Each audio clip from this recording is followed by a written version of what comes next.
ayun mga tol, ay nag-drop off ako dito. Hindi ko lang nabuksan agad ang camera. So sabi nung nag-pick up ay bakit daw hindi kami napasok sa loob. Sabi ko hanggang labasan lang po kami. At ang isa pa kasi mga tol, kaya hindi rin ako pumapasok sa mga gayan, pinapalabas ko na lang ang customer. Dahil paano kung biglang magkawalaan dyan, syempre ang pagbibintangan lagi ay yung pumasok. Kaya yun, shoutout kay customer dito to sa may Calero.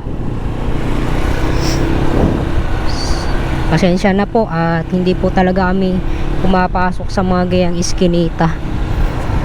Lalo pag gabi, wag na wag kayong papasok dyan mga tol. Laging dun kayo sa maluwag.